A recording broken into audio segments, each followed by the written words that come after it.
Hello and welcome to Pet Sitter Confessional, an open and honest discussion about life as a pet sitter. Today we're brought to you by our friends at Pet Sitters Associates and our amazing Patreon supporters. Every month they give some money because they believe that the show provides them value and they want to support and keep it going. If that sounds like you or you're interested in learning about all the ways that you can support the show, go to petsitterconfessional.com/support. Ever since graduate school, I've had a ritual with my notebooks. I am a physical notebook taker. I write with them all the time. I have one with me at every step of the day because I like to write things down. On the very cover of every notebook, I write, "Nothing doesn't go in here." And then I flip to the very first page, the very first blank page, and I write, "The first page is profound." I forget where I first came across this, but I began doing it because I used to carry around a notebook with me, and it would stay blank for months and months and months. And I would never actually write anything down in it. I just carried it around with me.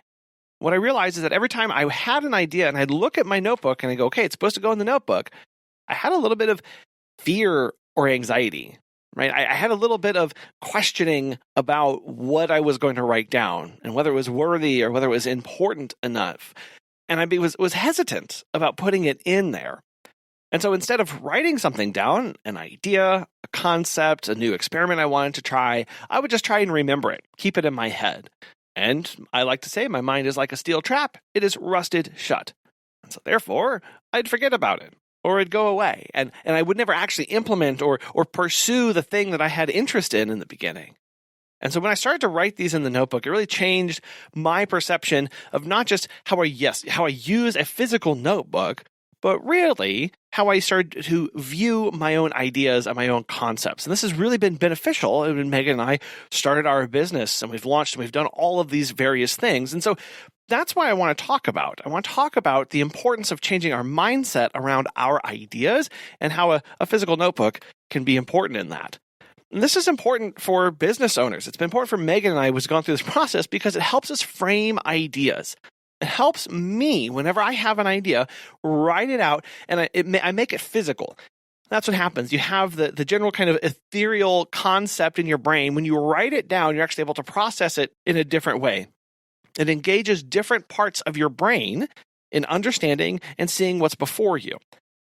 You know, creativity is a superpower. It's your superpower. You're a business owner. You're constantly changing, adapting. You're constantly trying to figure out new things. That newness, that's creativity.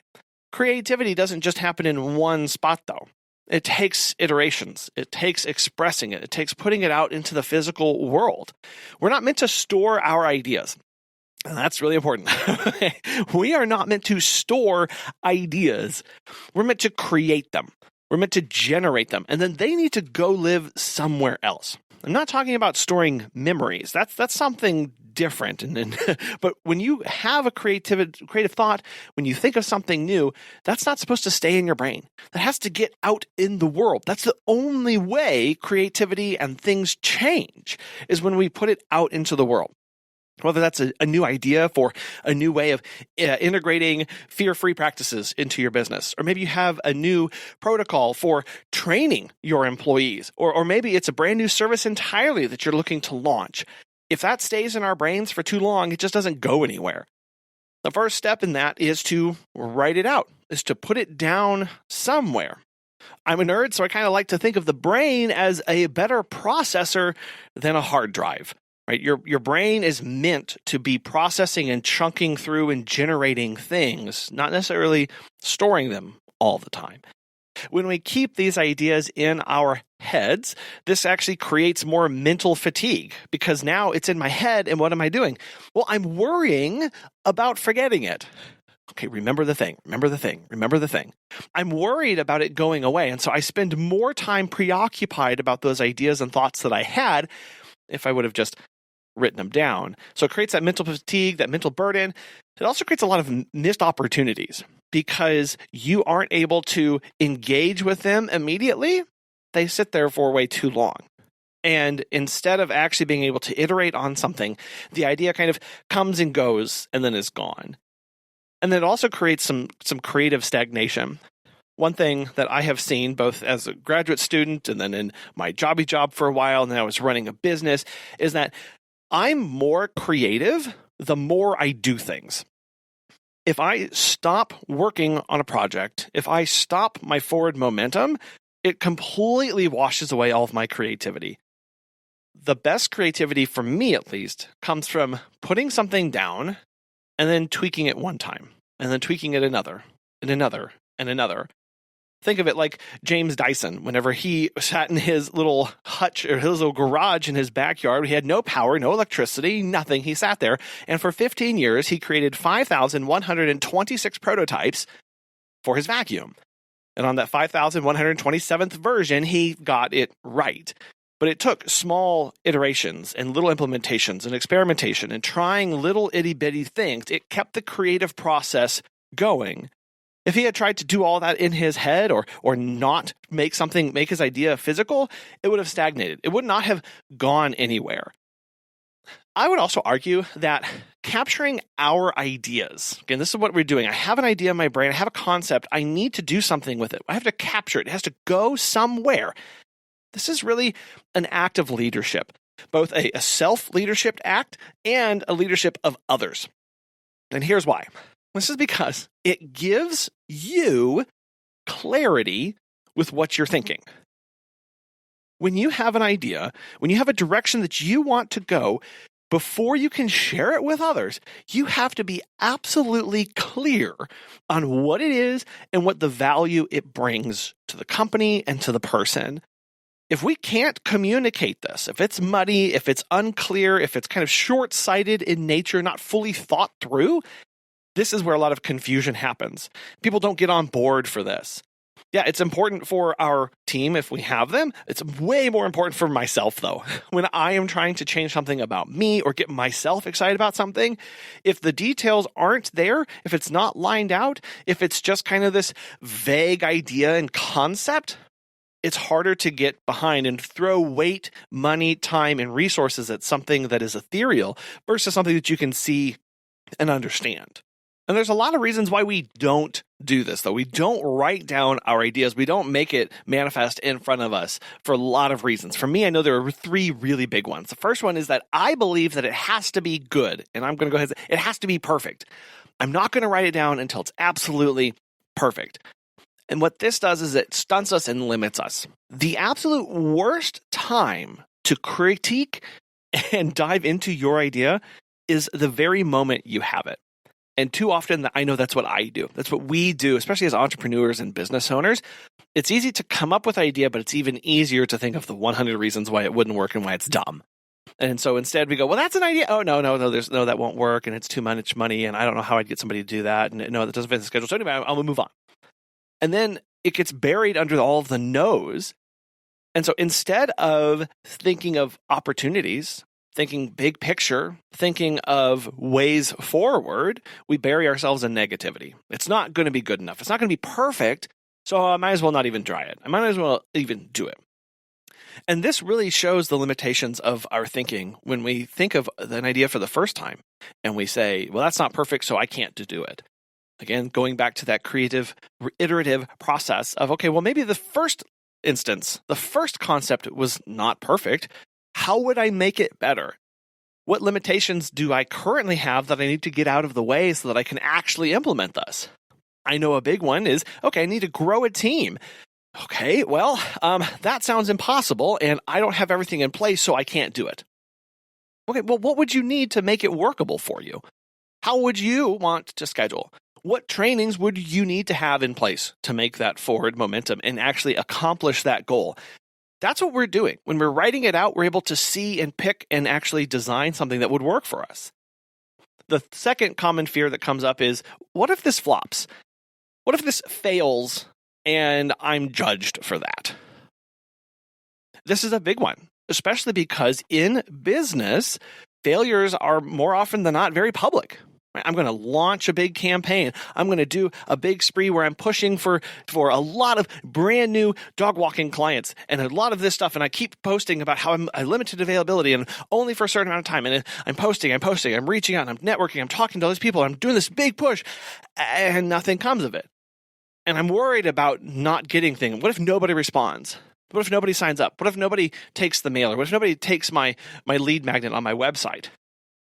It can feel like it's very public. And to this, I will just say, it's only very public and like aware, like from you. Like, you're the only one that's really paying attention to this. Nobody else is. Their lives are very busy. They scroll, they see something for 0.2 seconds, and they're moving on to the next thing. They're not putting all the pieces of the puzzle together. And so instead, what this really is what if I'm a failure? What if I am not able to accomplish this? And so instead, we have to flip this and say, A, not only is nobody else looking and paying attention, but B, the only way that I know what works and what doesn't is if I try things. I'm only going to know what kind of marketing message connects with my ideal client if I try it. If I try it, and I try it again and again. And the third common fear that comes up from not wanting to put ideas down, and that fear of kind of like the blank page again, of like, okay, I don't want to write this down. I don't want to move forward with this. That third fear is someone else could do this better. I know you've had this thought. Well, let's say you have an idea to start some cat enrichment visits, and you know kind of generally what it would look like, but you're also aware of that cat business that's a couple states over that you follow on Instagram, or maybe is actually just local to you. You have coffee with that person, and you think, man, that person, they're so amazing with cats. The way they talk about it, the way they post online, the way they could actually do this, and they actually have that training. Man, they would be so much better at this. Why would I even bother?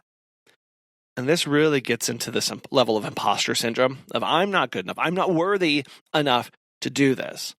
And so instead, again, of going, okay, here's my idea. I want to offer cat enrichment visits. What would I need to make those amazing? What kind of training would I need to do? What would my visit look like? What would my marketing messaging look like? If I have a team, how would I train my employees to make sure that this goes off really well? What equipment would I have to have? It's all of the other follow-up questions that we need to work through. And when we don't write it down, when we don't put it somewhere, we don't go through those questions at all. So whether it's a new service, whether it's a social media post, that happens a lot of, okay, I just need to make a social media post. I just need to do it. I just need to get it out there. Oh, but man, what if the branding's not on point? And what if all this stuff is there? Maybe you have new ideas for systems, or you want to do new things with your staff, your employees.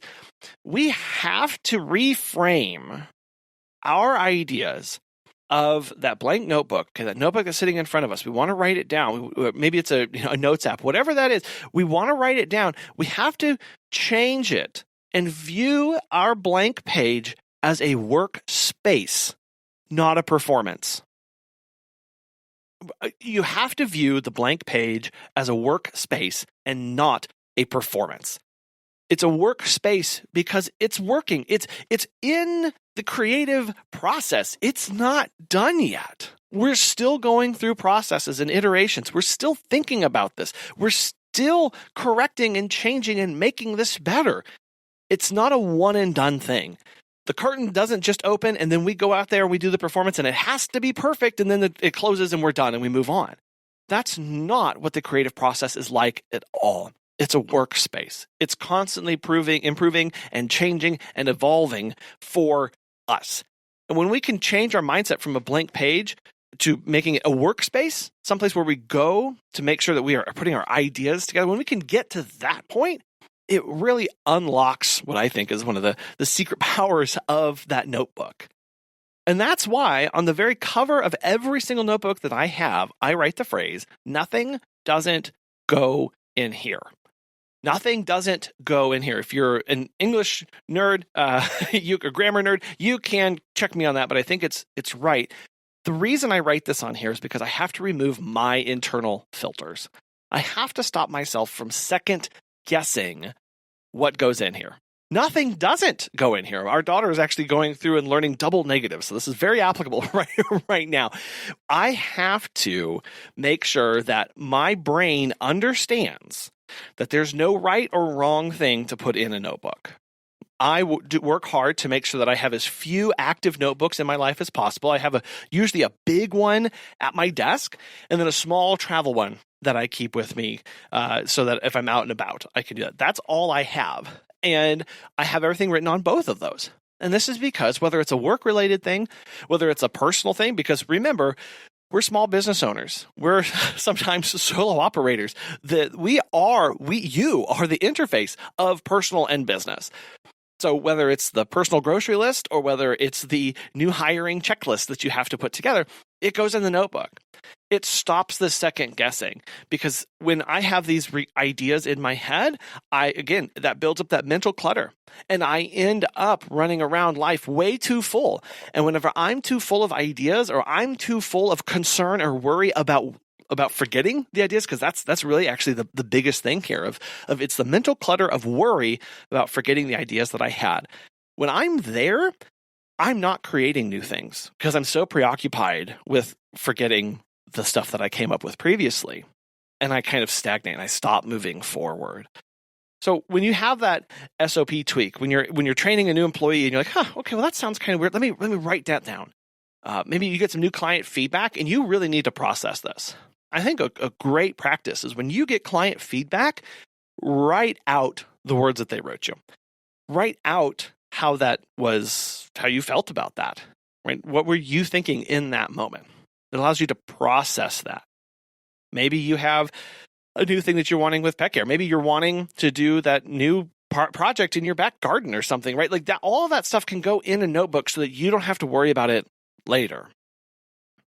It's kind of this concept of, I like to think of it as, I need to capture my ideas without judgment. And who's the judgment coming from? It's me. It's me. When I've got that thing I want to do, when I have that idea, when I have that concern, when I have that worry, when I have that task, I need to write it down without judgment, because I'm freer to do the other things in my life. And again, when I open up the notebook to the first page, I write, the first page is profound. And this is really, okay, that when you open up that first page, that's a big deal. Okay? We used to leave this blank because I was concerned, honestly, about ruining the notebook. Are my ideas worthy enough of going in here? Well, okay, that idea, that's pretty stupid to do, so I'm not actually going to write that down. But when we claim this, when we say, okay, no, the first page is profound, which means that no matter what else happens, no matter what else gets written after this in the notebook, I'm good. The first page was profound. The first page was awesome. Writing simple notes can really change a lot of things. Megan and I have often written down ideas or a feeling that we had during an employee check-in and been able to go back to that and say, okay, you know what? When we did that check-in with an employee, they mentioned this phrase, and I kind of felt that they were a little concerned about mileage. And so I need to circle back to them and I need to talk to them again about how to submit mileage and make sure they have that information, because maybe they're a little bit embarrassed to admit that they don't know where to go for that because we cover it so heavily during the onboarding and training process. So let me just get that really quick. I know the idea for our pet loss memorial events came from a simple note where I just wrote, help pet owners grieve. And from that came our events that we put on, twice a year at our different service areas, so that we can make sure that we are providing a space and permission for pet owners to grieve the loss of their pet and doing it from a community aspect. You have a voice and you have authority in your ideas and your concepts and your thoughts. They are worthy of writing down. They are important to put down somewhere so that you can go back to them and process them. Because here's the other thing that happens. Oftentimes we have really good ideas at inopportune moments. Maybe you have got that brilliant idea while you are also very stressed, or a client just called you and they're not happy with the service, and you in that moment have an idea for how to make this better next time. Put it down somewhere and then come back to it when you're not so elevated. Maybe you have something going on in your personal life and you see a really good business opportunity before you. Well, write it down and then have a weekly check-in process. Usually on Fridays is a great place to do this, where you look back at everything that you wrote down in your notebook for the previous week and you say, what didn't I get to? What still needs process to move forward, and what can I get rid of? That allows you to go, okay, I'm in a better headspace right now to relook at this business idea, this business decision, and I can look at this with clarity and I can really see this for what it is instead of through my stress-filled lenses. Starting is the milestone. not finishing. Starting is the milestone. Starting is the real hardest, most difficult part. And when we can do that in a simple way, I'm trying to do that with my nothing doesn't go in here, with my first page is profound. What I'm trying to do is get myself to just start something. Get myself to go from ideating and thinking and hypothesizing to an action of writing it down. And just tipping that little stone over the ledge is usually enough for me to get that ball rolling so that I can do the next step and the next step and the next step and the next step. But if it stays locked away in my head, that's never going to happen. Something you should start with right away are our friends at Pet Sitters Associates. As a pet sitter, you know how much trust goes into caring for someone's furry family member. But who's got your back? For over 25 years, Pet Sitters Associates has been helping pet care pros like you with affordable, flexible insurance coverage. Whether you're walking dogs, pet sitting, or just starting out, they make it easy to protect your business. Get a free quote today at PetSitLLC.com, and as a listener, you get $10 off your membership when you use the code Confessional at checkout. That's PetSitLLC.com, because your peace of mind is part of great pet care. The more we write down and get out of our brain, the more space and capacity we have for creating new things. And this is really, again, where that superpower of creativity comes in. I can't create in a crowded space. Sure, there are people. Could you? Yes, absolutely. It doesn't happen. Yes. Is it easy? No. We can't create in a crowded space, and the space we're talking about is our brain. So if we're so full of worry and concern and other thoughts and ideas that we're desperately trying not to forget, where are the opportunities coming from in our brains? When we start writing this down, there's this immediate relief of getting things out of our head, because now all of a sudden it's like, okay, I don't have to worry about, I don't have to expend the energy for keeping this in my brain anymore. And I can move on to the next thing. It kind of unlocks, kind of removing the dam of ideas and thoughts of, okay, this is gone. I can now let things freely flow through me, and I'll get back to them. Because I've got that review day on my calendar. Every week I sit down and I review what I wrote down, but now they just come. Ideas are going to just come through me, and it kind of unlocks that. Now I also have space for deep thinking, where I have a problem. Maybe something big comes up, or I've got a big initiative in my life. I need to make space for that. The last thing I want to do is be focused on the intricacies of a brand new SOP, this brand new policy that I'm trying to put in place for my clients, or how I'm going to train my employees. And my brain keeps circling around these other thoughts and flitting around here and there and saying, hey, I know you're really focused on writing this step-by-step procedure for your new employees, but don't forget that on Tuesday you've got to take out the trash. Okay, well, that doesn't need to be there in that moment. So I'm going to write that down. I'm going to make a reminder for myself. I'm going to put that off to the side so I can focus more on these things. Because the deeper we're able to think, the less time it takes to do any one given task.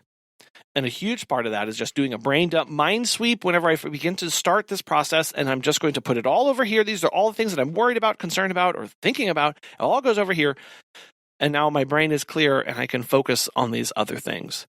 That also helps me be more present during my visits, or maybe my phone calls with a potential client, or whenever I'm on a meeting with an employee. We're just more present because my brain isn't constantly trying to pull me back to this other thing. And when we're talking about the safety and health and well-being of people's pets and homes, that's incredibly important.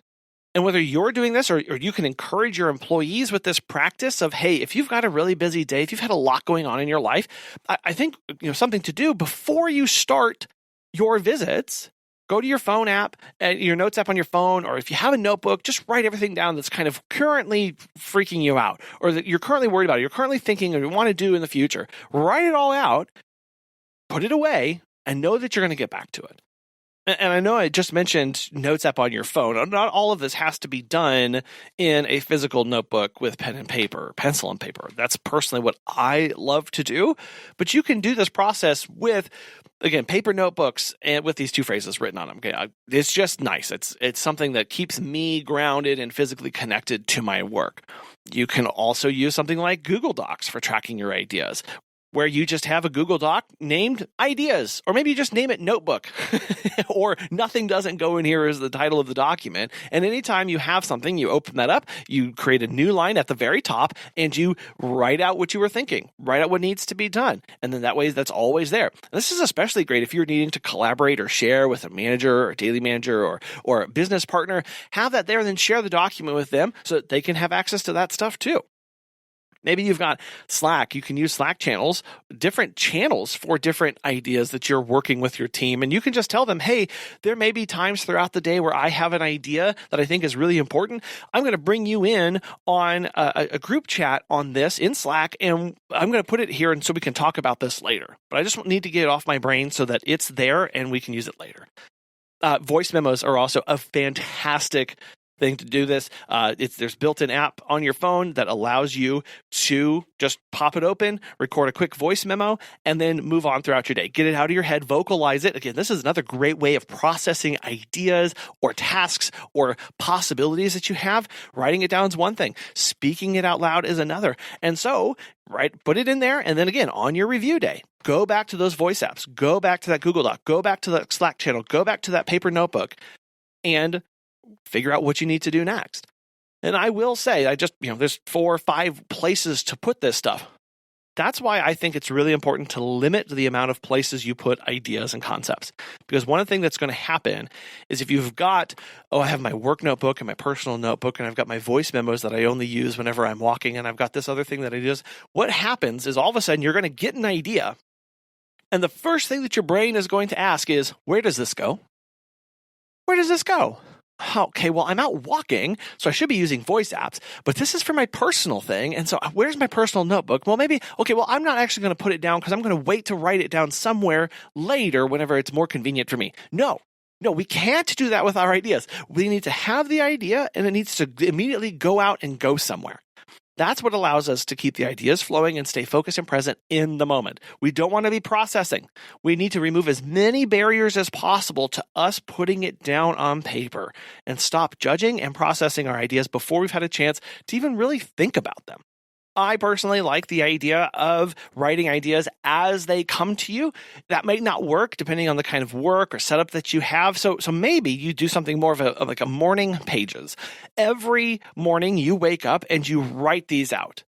You just say, okay, here's everything that's on my brain. Here's all the tasks that I want to do. Here's the ideas that I've had overnight or what I'm thinking on or what I'm worried about and concerned about. I'm going to do that in the mornings so that the rest of the day is fresh for me.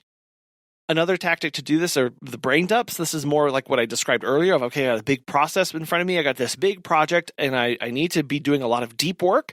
So I'm going to take a few moments to just write down everything before I start this project, before I start this process. Before I go into this meeting, I need to write all of my concerns, worries, thoughts, ideas that are currently on my brain over here so that I'm clear and focused going into this.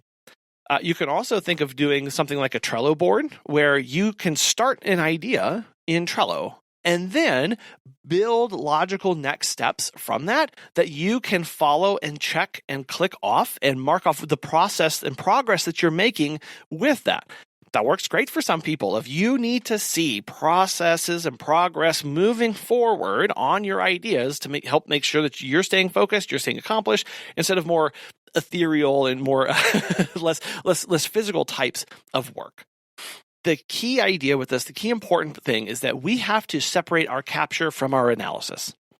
We have to separate my idea creation to whenever I go in and critique it.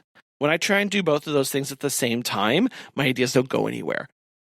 And when I give myself space and time, brain capacity, and make sure that I'm in a good mood for looking at these ideas again, that's really where the magic happens. Because when we try and edit too early, we actually clip off a lot of possibilities. When I have an idea for growing a team, or maybe I have an idea for expanding into a new service area, if I edit too early, what am I doing? I'm editing from where I currently am and what I can currently manage. I'm going, well, I can't currently train and hire people 5 hours away. I can't currently market 5 hours away. I can't currently do these things 5 hours away. So this isn't possible. Instead, whenever I can give myself time and space, I'm able to look at this and think of the possibilities and think of a better way forward. I'm not overthinking this because I can see clearly, oh, well, here's everything we need to go. Instead of asking, will this scale? We should ask, what is this? What's the purpose of this idea? It doesn't have to be, again, it doesn't have to be perfect right from the very beginning. And say, as this current idea is and exists in the world, is this perfect and will this succeed? I don't want to ask that question. I just simply want to ask, what is this? Is there anything to this? Maybe you're trying to find new ways to connect and retain your employees, and you're trying to think of ways to impact them. And you're like, man, I really want to get everybody a gift, but gifts are so expensive, so I can't give gifts. Okay. Well, maybe what do you think of what is this? Okay, my idea is to help my team feel appreciated. Okay, are there ways to make my team feel appreciated without expending all of my profit in my business? I'm going to say yes. There are absolutely ways that we can do that and should be doing that in our business. But if I immediately stop and go, well, gifts are expensive, so I can't do this, I've clipped way too early. I've edited myself way too early because I'm only thinking about what I'm possible and what is possible for me to do right now, as opposed to what systems, what support, what structures do I need in place to implement this down the line. All of this is being a creative person. All this is part of being a creative business owner and entrepreneur. And when we limit ourselves through the tools and mindsets that we have about ourselves and the validity of our ideas, we limit the potential of our business and we limit the potential of ourselves.